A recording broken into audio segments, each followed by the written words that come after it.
टूटे ना भजन की लड़े मेरे, टूटे ना भजन की लड़े बिहारी मैं तो तब से खड़ी तेरी अखियाँ है जादू भरी बिहारी मैं तो कब से खड़ी। गोविंद मेरो है गोपाल मेरो है, गोविंद मेरो है गोपाल मेरो है। गोविंद मेरो है गोपाल मेरो है, पाल मेरो है। श्री बाके बिहारी ब्रजलाल मेरो है।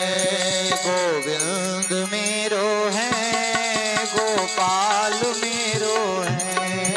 गोविंद मेरो है ताली बजाकर हाथ उठा करके भज गोविंद गोविंद गोपाला भज गोविंद गोविंद गोपाला गोविंद गोविंद गोपाला। भज मुरली मनोहर नंद लाला भज मनोहर नंद लाला।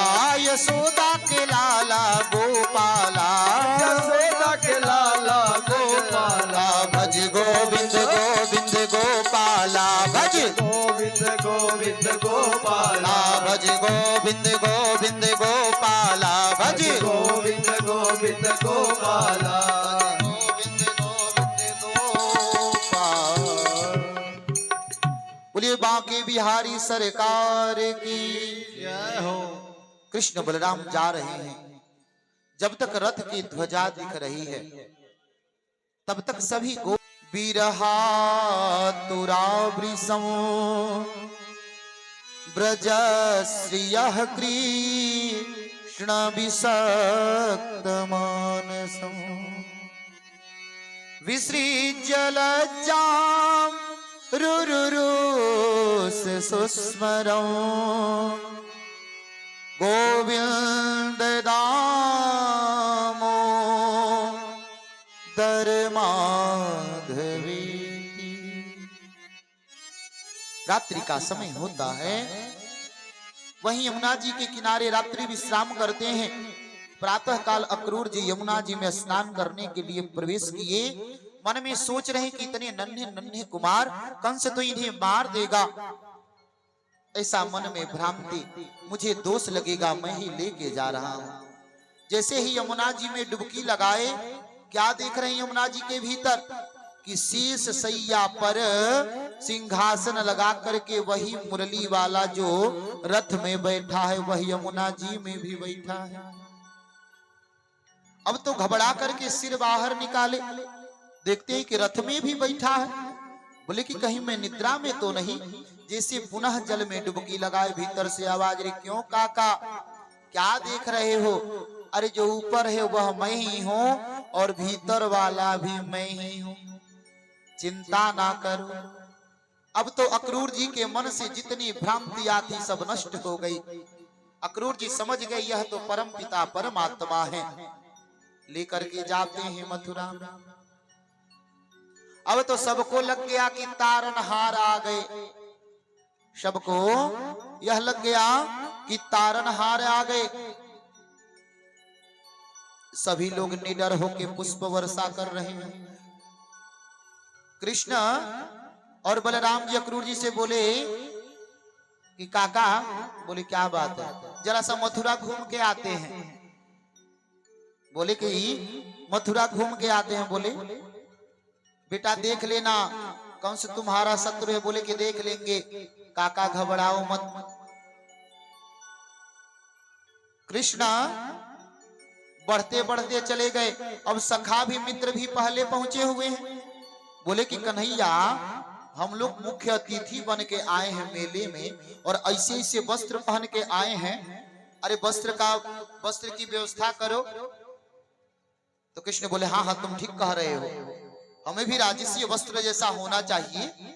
मुख्य अतिथि हैं और तुम सब हमारे मित्र हो तो मुख्य अतिथि जैसे हो। चलो चलते हैं। तट पर चले गए, धोबी घाट के पास। धोबी कपड़ा धो रहे थे तो कृष्ण भगवान बोले, ओ धोबी मामा। तो बोले कि कौन हो रिश्ता जोड़ने लगे। बोले कि अरे कौन सा हमारे मामा है, तो ननिहाल में तो सब ममे नाना लगेंगे। बोले क्या बात है। बोले कि कुछ वस्त्र हमको दे दो। तो बोले कि भिखारी ग्वारे गाय चराने वाले आए हो राजा का वस्त्र प्राप्त करने। उल्टा टेढ़ा बोलने लगा। मधुमंगल बोले, अरे कन्हैया। बोले क्या हुआ। अरे ये तो उल्टा सीधा सब बोलने लगा। तो बोले तब तो जरा दिखा दे इसे अपना पूतना वाला हाथ। और जो ही सिर पर एक थप्पड़ का प्रहार किए, धोबी का सिर धड़ से अलग। बोलिए बाल कृष्ण लाल की जय हो। अब सब वस्त्र उठा करके पहन लिए सब लोग। अब मधुमंगल बोला, लाला। बोले क्या बात है। बोले कि इस वस्त्र से तो जो हम पहने थे वही बढ़िया था फिटिंग, ये तो दूसरे का कपड़ा है और हम लोग जोकर जैसे लग रहे हैं। बोले कि तब। तो बोले कि चलो दर्जी के यहाँ। अब जैसे ही दर्जी के यहाँ गए तो दर्जी पहले से तैयार है। जैसे गए बोले क्या बात है। बोले कि हम लोग के नाम का कपड़ा बना दो। दर्जी को पता लग गया था कि कपड़ा नहीं देने पर धोबी का जय जय राधे श्याम हो गया है। अब यह डर के मारे, अरे वही वस्त्र तो हम एकदम फिटिंग करके देते हैं। बोला कि कौन ठीक है, हमें भी कहीं समान कर दे। वस्त्र ठीक करके दे दिया। एक और सुदामा नाम के हैं प्रभु के भक्त जो मथुरा में रहते हैं। 3 सुदामा की चर्चा है। मूल रूप से तो 2 ही सुदामा की चर्चा है। श्रीदामा सुदामा जो कृष्ण के मित्र, वृंदावन में जो मथुरा में है वह सुदामा माली हैं। और जब द्वादश स्कंद की कथा आती